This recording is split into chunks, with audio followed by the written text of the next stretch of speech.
Para po sa unang katanungan, Maricel Halili, TV5. Good morning, Yusek. Yusek, ano po ang guidance ng Malacanang sa Independent Commission for Infrastructure? Because I understand even Special Advisor Azurin mentioned that they are planning to send a formal letter to the Office of the President for clarification and guidance as to what will happen to ICI. Kasi kailangan din naman daw mag-prepare ng mga hinire nila ng mga tao. Sa ngayon, wala pong anumang panag-uutos pa ang Pangulo, kundi ipagpatuloy pa rin ang kanilang mandato, ipagpatuloy pa rin ang kanilang pag-iimbestiga, at maging fact-finding committee pa rin po sila. So kung sila po ay susulat sa Pangulo, hintayin po natin ang kanilang panawagan sa Pangulo para po masagot naman ito ng Pangulo. But does the President plan to replace the two commissioners who resigned from ICI? Wala pong nakakarating sa akin, on my part, on my end, wala pa po sa ating ipinaparating na anumang update kung magkakaroon po ng replacement. Pero ngayon po ba, last na lang po, may na-mention po ba si Presidente if there are plans to abolish ICI considering na marami na nga po, na-accomplish na nila yung ilan doon sa mga mandates nila? Sa ngayon po, wala pa rin pong ipinaparating sa atin. Siguro po kapag nakapagbigay na po ng letter si General Azurin at nasagot po ng Pangulo po, bibigyan ko po kayo ng update. Sunod po na katanungan, Jean Mangaluz, Philstar.com.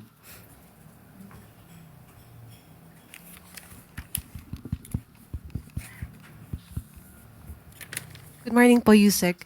May timeline na po ba yung gawa ng mga agencies ng mga anti-Apple guidelines? Kasi diba task sila to make one. Tapos, meron din po bang specific na hinahanap yung Pangulo about these guidelines? Sa ngayon po, makikita po natin kung ano po ang nais ng Pangulo. Nakalagay po mismo sa 2026 GAA na patungkol po sa anti-Apple. Paunti-unti po na gusto ng Pangulo ma-resolba ang issue na ito. So kung yan po ang nakikita ng mga department heads na dapat ay mas mabilis, tignan po natin kung kailan po nila magagawa ang kanilang mga guidelines. Tinanong ko po kanina yan kay Sec. John Vic at saka kay Secretary Toledo. Hintayin po natin ang mga guidelines, pero ang nais po ng Pangulo mas mabilis na panahon. Maayos po ito. Salamat po. Sunod po, Raquel Bayan, Radyo Pilipinas. Good morning po, Yusek. Reaction lang po from Malacanang with regards pa rin po sa guarantee letters. According to Baguio City Mayor Benjamin Magalong, mahalaga daw po na maitama yung statement ng Department of Health na hindi naman daw po kailangan ng guarantee letters doon sa mga ospital na pinatatakbo nag-operate under DOH. But sa Baguio City alone, according to the Mayor, katuwang daw ng mga pasyente na nangangailangan ng pambayad ng ospital yung guarantee letters and kailangan daw pong ilahad yung tunay na sitwasyon on ground. Your thoughts, Yusek? Actually, nadinig ko po yan, maliban po sa statement na atin nabasa, nadinig ko po ang kanyang interview. Ang sinabi po niya ay sinungaling si Secretary Ted Herbosa sa pagsasalita na hindi naman po nagre-rely ang DOH hospitals, especially with regard to basic accommodations sa guarantee letters.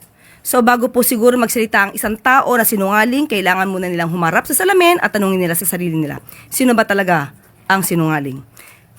Tandaan po natin, itong anti-Apple bill na nasa 2026 GAA, pinasimulan po ito ng Pangulo. Wala pa po itong anumang administrasyon na nagpapa-implement ito. Pero ngayon, nagiging usap-usapan dahil yan po ang gusto ng Pangulo. So, hindi pa po nasisimulan, papa-implement pa lang po, sinisiraan na. Una-una po, yung guarantee letter, 2026 pa lang po ito ipapa-implement. So, dapat malaman po mismo ni Mayor Magalong yung timeline. Dahil kung nakaraan po ay may mga guarantee letters, kaya nga po siguro sandamakmak yung mga guarantee letters na in-issue ng Baguio City. Kung sa tingin po niya to ay pang-epal, bakit kaya ang dami rin niyang guarantee letters? Ang mga guarantee letters po ay hindi naman po talaga sana maggamit ng mga politiko.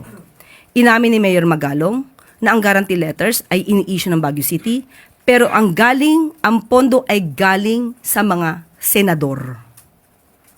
Sino po kayang senador ang tumutulong sa kanila? Ito po kaya yung kanya mga na-endorso ng eleksyon. Ibig po rin po sabihin ang pagtulong ng mga senador dahil sa pondo nito ay pang-epal lamang. Nakausap po natin si ASEC Albert Domingo patungkol po dito sa BGC or rather BGH or Baguio General Hospital. According to Baguio General Hospital MCC, ang mga guarantee letters daw po na naibigay po sa kanila ay inisyu ng Baguio City gamit ang pondo nila, hindi gamit ang pondo ng DOH. Dahil kung pag-uusapan po natin ang timeline ng zero balance billing, lahat po ng DOH hospitals sa basic accommodations, hindi po kailangan ang guarantee letters. So sa mga constituents ng Baguio City, kapag kayo po ay pumunta sa BGH, dahil yan po ay DOH hospital, kapag kayo po ay nag-avail ng services para sa basic accommodations, di nyo po kailangan ang guarantee letter. Ang sinasabi lamang po kasi ni Sec. Ted Herbosa, kapag binanggit po natin ang guarantee letter, it means may naggagarantiya. Kapag kayo po ay umutang at meron kayong garantor, yung garantor, pag hindi nakapagbayad yung umutang, yung garantor ang hahabulin. So kung sino man po ang garantor nito, nagbigay ng guarantee letter, ang nais lamang po sabihin ni Sec. Ted, yun po ang magbabayad. Hindi po manggagaling dapat ang pondo na yan sa DOH. So kung mag-i-issue po ang mayor ng Baguio City ng guarantee letters, siguraduhin po nila na may pondo po sila. At kung ano po ang magiging usapan nila sa mga private hospitals, hindi po natin hahadlangan yan. Unang-una, pangalawa po, may mga pagkakataon po na nadidinig po natin ang kadalasan ngayon, ang negatibong mga reaksyon ng mayor sa pamahalaan. Maingay po siya ngayon, wala man pong problema at nadidinig po yan ng Pangulo. Pero sana po ay naging maingay din siya nung panahon ng dating Pangulong Duterte. Yun po ang huling katanungan, Yusek. At bago tayo magtapos, Pangulong Marcos Jr. nasa United Arab Emirates na. Bilateral relations sa pagitan ng Pilipinas at UAE pagtitibayin. Ligtas na nakarating kagabi ang Pangulo bandang 11:09 p.m. local time matapos umalis ng 6:30 p.m. sa Pilipinas.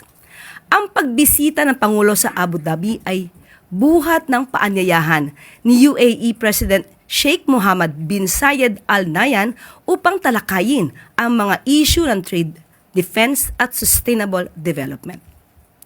14 na buwan lamang ang lumipas noong huling nagkita ang dalawang leader, hudyat ng patuloy na gumagandang relasyon sa pagitan ng dalawang bansa.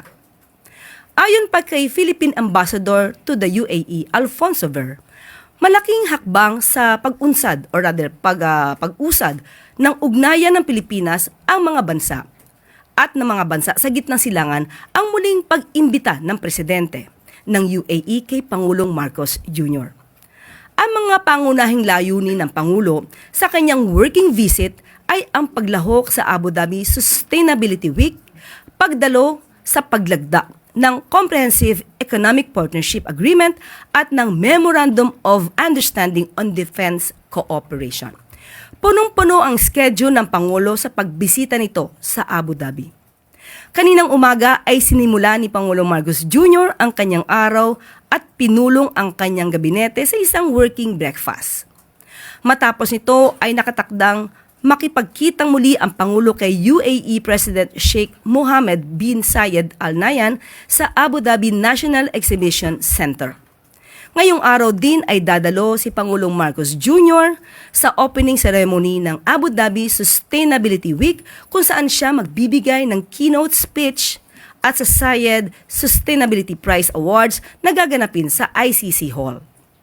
Magkakaroon din ng business meeting ang Pangulo kasama ang Damac Digital, isang global digital infrastructure company, para isulong ang business and technology interest ng bansa. Dagdag pa rito, makikipagkita rin si Pangulong Marcos Jr. sa Filipino community sa Abu Dhabi upang kumustahin ang ating mga kababayan.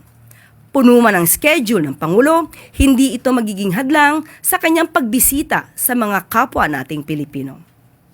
Bilang huling bahagi ng kanyang working visit sa UAE, nakatakda namang dumalo ang Pangulo sa high-level gala dinner sa hudyat na na hudyat sa pagwawakas ng Abu Dhabi Sustainability Week. Hindi bakasyon at pangsarili ang pagpunta sa Abu Dhabi. Trabaho at negosyo, pambansang interes at seguridad. Ilan lamang iyan sa patuloy na isinusulong ni Pangulong Marcos Jr. para sa mas maginhawa at maunlad na bagong Pilipinas.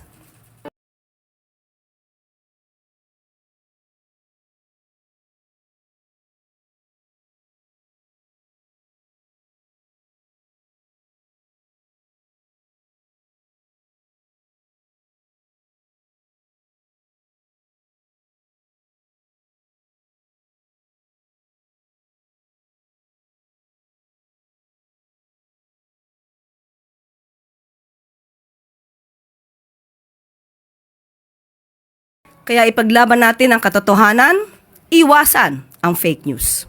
At dito na po nagtatapos. Okay. Kasi tapos na. You said, given the importance of this Abu Dhabi trip, bakit hindi ko kaya in-open for coverage for Malacanang press tour kung nakakabit? Naitanong ko po yan at ibigay ko po ang sagot kagabi. Maliit lang po at maski na po si Sec Dave ay hindi po kasama sa flight, kaya po, You said I wasn't referring to boarding the PR, the Okay. presidential plane, but the actual coverage, bakit hindi ko kaya commercial? isang araw lang po kasi ang itatagal ng Pangulo at tinais na lamang po niya na kami na po ang magbigay ng anumang mangyayari at events sa nasabing Sustainability Week sa Abu Dhabi. Thank you very much at punong-puno naman din po tayo ng balita kaya wag na pong magtampo ang MPC. At dito na po nagtatapos ang ating press briefing. Magandang araw para sa bagong Pilipinas.